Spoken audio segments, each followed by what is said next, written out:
میں جو اصل ترتیب ہے وہ تو یہ ہے کہ پہلے اللہ کی کتاب ہے، اس کے ہوتے ہوئے تو کسی چیز کی طرف دھیان ہی نہیں کرنا چاہیے۔ اس کے بعد اللہ کے رسول علیہ السلام کے فرامین ہیں، بعد میں علماء امت کی محنت ہے، انہوں نے جو چیزیں کوئی اپنے ذہن سے سمجھی ہے۔ مگر جب الٹ دیا گیا کہ ڈبے کو آگے لگا دیا گیا، اس کے پیچھے دوسرا ڈبہ بعد میں انجن کو، اور کہا کہ ڈبہ ہی کھینچ کر سب کو لا دے گا، سب کچھ الٹ گیا۔ قرآن حدیث کی بجائے بس فقہا جو کہہ گئے اس پر جم گئے، اور اس کے برے نتائج بھی سامنے آئے۔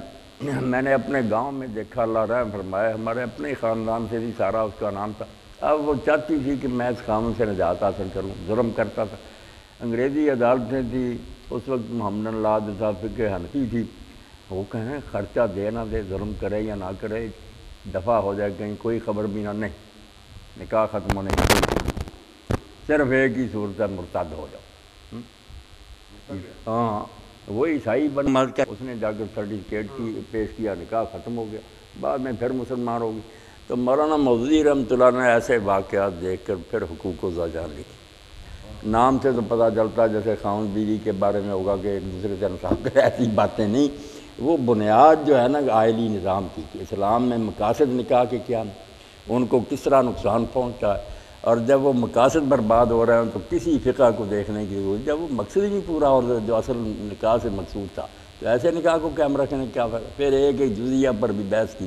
کہ خرچہ نہیں دیتا، یہ بھی معقول بنیاد ہے کہ نکاح اس کا فسخ کرو۔ بلکہ مولانا نے تو اس میں بڑی عجیب بات کہی، جو جسٹس یعقوب علی جو چیف جسٹس سے سپریم کورٹ، انہوں نے اس کو کوٹ کیا اور کہا یار عالم اسلام کے سب سے بڑے عالم نے یہ بات کہی ہے۔ مولانا نے کہا کسی عدالت کو یہ پرکھنے کی اجازت نہیں ہے کہ یہ جائز خلا مانگ رہی ہے یا نہیں، یہ وجوب پوچھنا بالکل غلط ہے۔ اگر وہ تم کو مطمئن نہیں کر سکتی اور تم اس کو خلا نہیں دیتے تو کیا ہوگا پھر؟ وہ کوئی غلط راستہ اختیار کرے گی، خاوند کو قتل کرا دے گی، دفع کرو۔ جب اس نے مطالبہ کرے، اخلاقی ہدایتیں رکھ گئے ہیں کہ خاوند کو بھی ہدایت ہے کہ بلا وجہ طلاق کرا دے، بڑی مذمت ہوئی ہے۔ ان کو بھی کہا جو بلا وجہ خلا مانگتی ہیں منافقات ہیں، مگر عدالت اس بحث میں نہیں پڑ سکتی۔ وہ صرف تسلی کرے، کچھ ٹائم جو ہے نا دے، چارہ کرے کہ کوئی اگر جذباتی بات ہو ختم، مگر جب مطمئن ہو جائے نا کہ یہ نفرت کرتی ہے، کیا وجہ پوچھنی اسے؟ تم وجہ پوچھتے رہو، نہ مطمئن کر سکے، کوئی اور نتیجہ نکلے گا، گلا گھونٹ دے گی، زہر دے دے گی۔ حضرت عمر رضی اللہ تعالیٰ عنہ کا واقعہ لکھا کہ ان کے پاس ایک عورت آئی، اس نے مطالبہ کیا خلا کا، آپ نے ایک کمرے میں بند کر دیا، وہاں گندگی کا ڈھیر تھا، روڑی تھی، وہاں رات رہی۔ صبح پوچھا تو اس نے کہا آج کی رات سے بہتر رات میری زندگی میں نہیں آئی، اتنی متنفر تھی خاوند سے۔ آپ نے فرمایا لایا میں اپنا چھوڑ راستہ ہے۔ تو اس لیے نکاح جو تھا نا، مولانا نے اس میں یہ بھی بات لکھی جس پر بڑے ناراض ہیں دیوبندی وغیرہ، کہ یہ تمہارے دھرم شاستر جو ہیں قدوری اور یہ ہدایات قیامت کے دن تمہیں چھڑا دیں گے جب عورتیں پیش ہوں گی کہ ہمارا حال ان کی فقہ میں کوئی نہیں تھا سوائے مرتد ہونے کے۔ تو اللہ پوچھے گا کہ قرآن حدیث میں یہ سختیاں تھیں، کہاں سے تم نے یہ نکالی؟ یہ وہ کتاب بڑی زبردست اس پر لکھی کہ گم ہو گیا، اس کی خبر ہی نہیں، خرچہ ہے پلے نہیں۔ اب فقہ حنفی کہتی ہے کہ وہ اس خاوند کے نام پر قرضہ لے کر گزارا کرے، اور پھر خود ہی کہتے ہیں اس کو قرض کون دے گا؟ جب لوگ جانتے ہیں کہ خاوند نہیں دیتا، وہ لاپتہ ہو گیا، کون اس کے نام پر؟ پھر کہتے ہیں وہ شافعی قاضی کی طرف رجوع کرے، وہ خرچہ نہ ہونے کی بنا پر بھی شافعی جج سے فیصلہ کرا لے۔ بھائی تمہارے پاس کوئی وجہ دین ہے، تم ہی کہہ دو کہ امام شافعی کی بات ٹھیک ہے، وہ بھی ہمارے امام تھے، وہ کوئی جھوٹ نہیں۔ تو اس طرح کی باتیں جو مولانا نے کہی نا کہ انقلاب پسند بھی جو حد سے بڑھ گئے کہ ساری فقہ برباد کر دو، حدیثیں جہنم بھیجو، قرآن کی بھی منمانی وہ بھی تباہ کر دینا چاہتے سب کو، اور جو جمے ہوئے کہ جو پچھلے کہہ گئے نا بس آنکھیں بند کر کے بند۔ مولانا اشرف علی تھانوی رحمۃ اللہ علیہ نے یہی صورتحال دیکھ کر پھر مدینہ کے جو مالکی عالم تھے ان کی طرف رجوع کیا کہ مالکی کہتے ہیں 4 سال بعد نکاح ختم کر دینا چاہیے، اگر خاوند کا کوئی پتہ نہیں چلتا، عدالت کوشش کرے میں نہیں پتہ چلتا تو ختم کرے۔ ان کی طرف رجوع کیا، الحیلۃ الناجزہ لکھی ہے، پوچھا کہ تمہاری فقہ میں اس کے کیا ہے پورے شرائط، کتاب بنا دی اور کہا کہ اللہ کا نام لو، حنفی فقہ چھوڑو، اس مالکی فقہ پر عمل کرو۔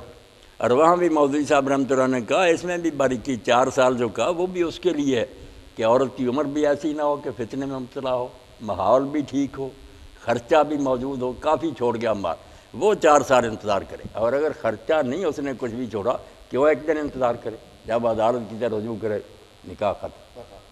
اور اگر عورت کی عمر ایسی ہے کہ قاضی محسوس کرتا کہ اگر اس کو کوئی ڈیلے کیا گیا تو یہ تو گمراہ ہو جائے گی، وہ بھی نکاح کو فوراً ختم۔ بہت چھوٹی کی کتاب حقوق الزوجین لکھی کہ ساری فقہ جو ہیں ان سے فائدہ اٹھاؤ، جس میں بہتری امت کی اس کو اختیار کرو، ورنہ پھر جو جدت پسند ہے سارے دین کو ختم کر رہے ہیں۔ ترکی میں یہی ہوا نا کہ جب یہ اسی طرح نہیں مانے، انہوں نے قرآن تک پر بھی نہ رندہ پھیرنا شروع کر کہ قرآن میں جو لڑکی کا حصہ آدھا یہ بھی غلط ہے، عورت مرد کا حصہ برابر ہونا چاہیے۔ علامہ اقبال جیسے بندے اپنے خطبات میں گمراہ ہو گئے، اسی لیے سید سلمان ندوی نے کہا کہ کاش وہ خطبات نہ چھپتے، وہ بھی انہی کی راہ میں بہہ گئے کہ واقعی یار حضرت عمر رضی اللہ عنہ بھی قرآن میں ہی تھا نا کہ مؤلفۃ القلوب کو حصہ دو، جو کافروں کا دل پرچانے کے لیے قرآن میں حصہ زکوٰۃ کا آیا تھا، 8واں مصرف، کہ ان کے بڑے بڑے سرداروں کو کچھ دیتے رہو تاکہ مسلمانوں کو نقصان نہ پہنچائیں، مسلمان حکومت کی مدد کرتے رہیں۔ سیاسی ایک مد تھی، حضرت عمر رضی اللہ عنہ کے زمانے میں بھی آئے، انہوں نے کہا وہ زمانہ لد گیا، اس وقت اسلام کمزور تھا، ہم تمہیں دیتے تھے، اب ہمیں کوئی تمہاری تعلیف قلب کی ضرورت نہیں، اسی طرح اسلام لانا لاؤ ورنہ کوئی پیسہ نہیں ملے گا۔ تو انہوں نے کہا قرآن کو ختم کر دیا تھا۔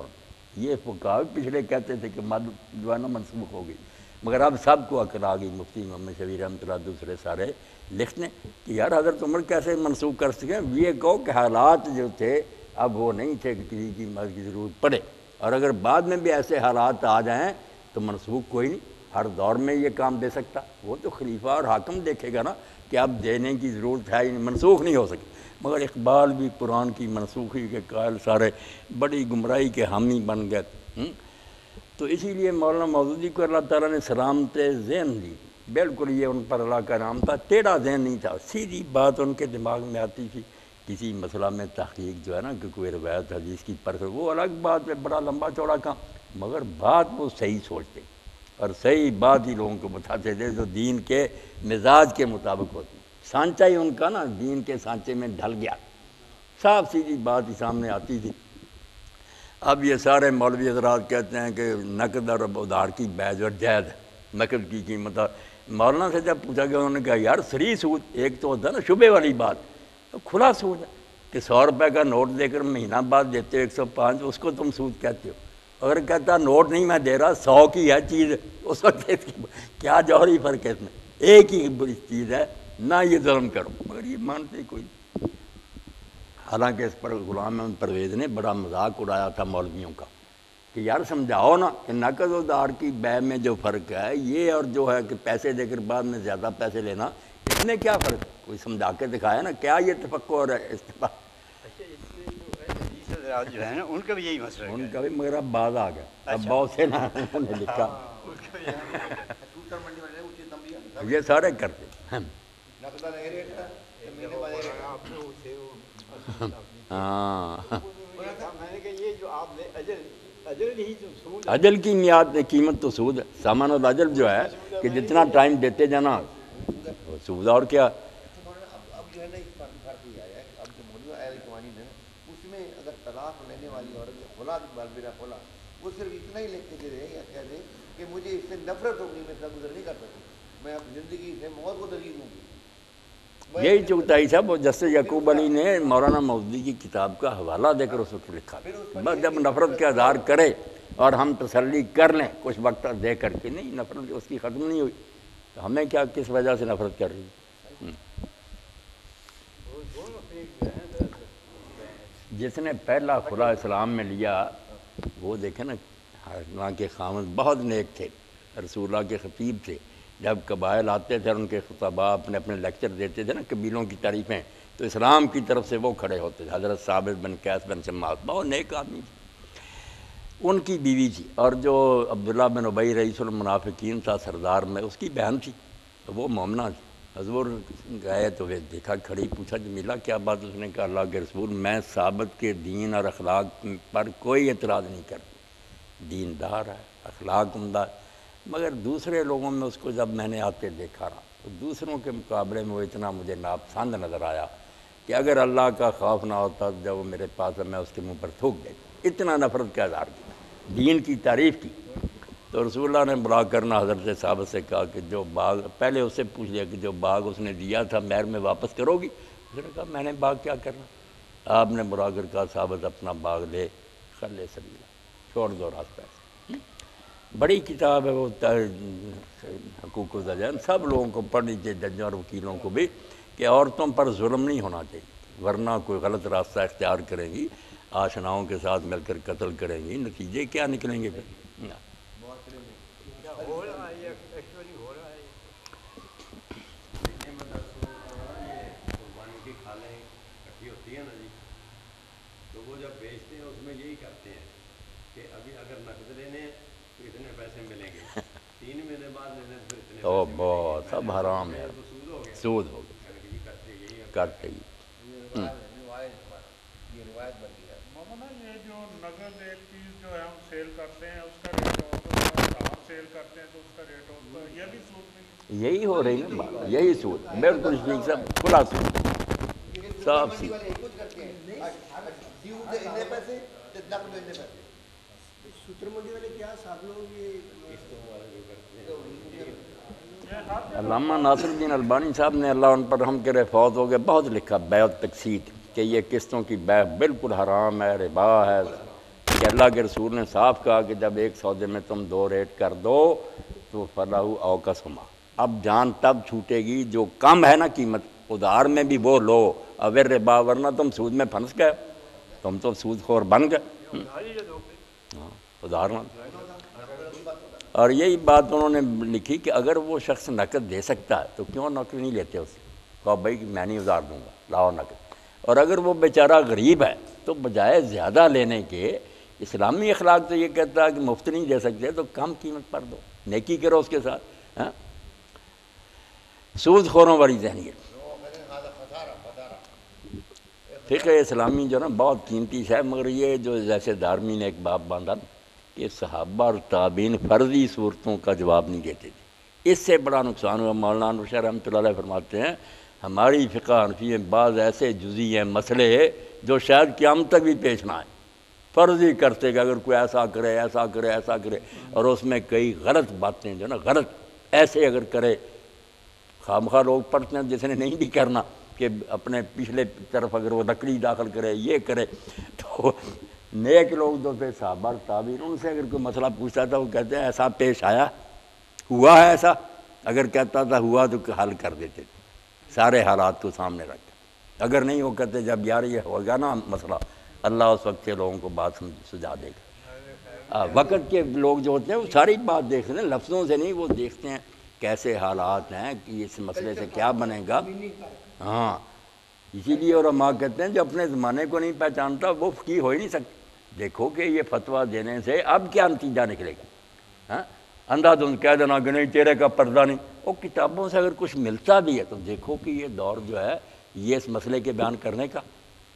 حالانکہ نہیں ایسا مسئلہ، مگر ہو بھی تو جیسے ہیضہ پھیل جائے تو ڈاکٹر حضرات کہہ دیتے ہیں تربوز نہ کھاؤ، تربوز حلال ہی نا، مگر روک دیتے ہیں 3 دنوں میں مرنا۔ تو جب اتنی بے حیائی پھیلی ہوئی بد کرداری، تو اس زمانے میں ایسی گنجائشیں نکال کر بتانا صرف گمراہ کرنا لوگوں جی، ہاں۔ پچھلے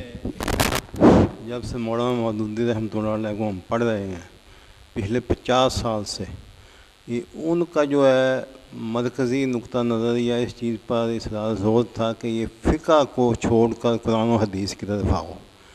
قرآن و حدیث سے فتویٰ لیں، آپ اپنی فقہ سے یا اپنے امام سے نہ لیں، لیکن وہ مانتے بھی ہیں بعض اوقات، لیکن اس چیز کو چھوڑا نہیں گیا، اب تک وہی ہے۔ مثلا یہ طلاق ثلاثہ کا مسئلہ ہے، بالکل وہ کلیئر ہے، لیکن احناف نہیں چھوڑتے۔ اسی طرح جو ہے اور کئی مسائل ہیں ضمنی، لیکن وہ کہتے ہیں کہ ہمارے امام نے یہ کہا ہے، یا وہ جو انہوں نے کتاب الحیل جو ہے وہ پڑھتے ہیں اور پڑھاتے ہیں، اس کی روح سے وہ اپنی فقہ کو ترجیح دیتے ہیں، لیکن قرآن و حدیث کو چھوڑ دیتے ہیں۔ یہاں پر صریح احکام بھی ہیں۔ اس کی وجہ کیا ہے کہ اب تک 50 سال میں یہ ذہن وہ چل رہا ہے، چھوڑتے نہیں ہیں، یہ چھوڑتے نہیں ہیں، بلکہ دوسرے اسلامی ممالک میں انہوں نے اپنی فقہ کر لی ہے، قانونی طور پر کچھ نہ کچھ اس میں وہ کمزوریاں ہوں گی، لیکن پاکستان میں ایسی کوئی چیز ڈیولپ نہیں ہو سکی کہ جس پر سب لوگوں کا اتفاق ہو۔ اللہ اکبر۔ یہاں تو حال یہ ہے کہ پیر سید کرم شاہ رحمۃ اللہ علیہ آئے جامعہ ازہر سے فارغ تھے، انہوں نے آ کر نواز صاحب کتاب لکھ دی، وہ میرے کہنے پر دوبارہ نا میرے دوست ہیں زاہد جمیل صاحب، انہوں نے بہت اچھے کاغذ پر چھپایا، آپ کو بھی رکھنی چاہیے کیونکہ طلاق کا یہ مسئلہ آتا ہی رہتا ہے۔ انہوں نے اسی پر کہ 3 طلاقیں ایک وقت میں دی ہوئی ایک ہوتی ہے، جمہور کے پاس کوئی دلیل نہیں اور حضرت عمر کا فیصلہ نہیں اصل دین کو بدل سکتا، وہ ہنگامی حالات میں جواب دیے۔ اور جامع ازہر کے جو علماء تھے نا چاروں مذہبوں کے، ان کا بھی فتویٰ پھر نا شامل کیا کہ سب نے فیصلہ کیا کہ یار اصل سنت بھی یہی ہے اور زمانے کے حالات کا تقاضا بھی حلالوں میں نہ لوگوں کو پھنساؤ۔ مگر انہوں نے جب چھاپا تفسیر میں بھی لکھ دیا تھا قرآن، انہوں نے گلا دبایا کہ تم کون ہو پڑھ کر آنے والے اور یہ کہنے والے، تو تفسیر میں سے بیچاروں نے صرف یہ کہہ کر کہ کچھ لوگ کہتے ہیں کہ ایک ہی ہوتی ہے جان چھڑا رہی، مگر وہ کتاب اب بھی ہے علماء کے لیے دعوت فکر، علماء کے لیے دعوت فکر، بہت اچھی کتاب، چلو دوبارہ ختم۔